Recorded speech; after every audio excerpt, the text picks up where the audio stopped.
Now for these questions, we're finding a unit fraction of a number. Remember, a unit fraction is any fraction that has a numerator of 1. And normally, to find a unit fraction of a number, we can just divide by the denominator.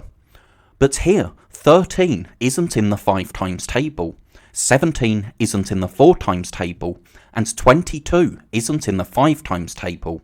So, for these questions, we're going to get a mixed number as our answer. So, what we can do is write out the question as 1 times 13 over 5. So, the numerator times the whole number over the denominator. 1 times 13 is 13, and the denominator is 5, so we have 13 fifths as an improper fraction, and we can turn that back into a mixed number by dividing, because remember, a fraction is really a division. So we're doing the same thing, dividing by the denominator, but we've just represented that division as a fraction.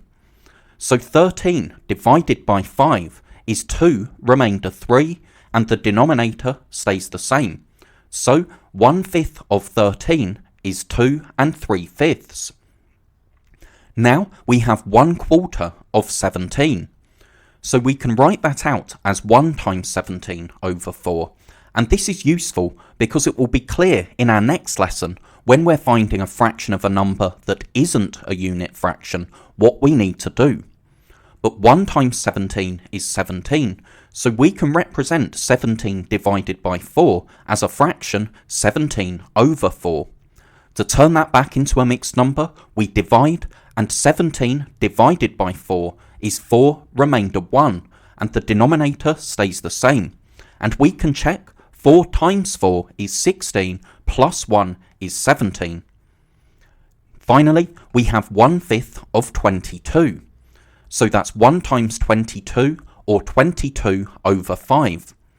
We can turn that back into a mixed number, because 22 divided by 5 is 4 remainder 2, the denominator stays the same, and then we can check 4 times 5 is 20, plus 2 is 22. So let's look back to this first question, where we needed to find 1/5 of 13. We can show a fraction bar split into fifths, and because we're finding 1/5, we can shade one of those fifths. Now, we can share out 10 blocks with 2 blocks in each of our fifths, so that's why 2 is our whole number. But then, because we're finding a fifth, we can split each of our remaining blocks into fifths and share those out. We can do the same with this block and with this one. So then, when we look at our fifth, we have 2 wholes and 3 fifths, so that's our answer.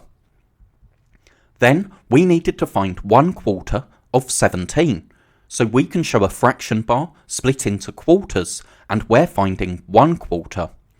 We can share out 16 blocks with 4 in each group, so 4 is our whole number, and then we can split this remaining block into quarters because we're finding 1/4.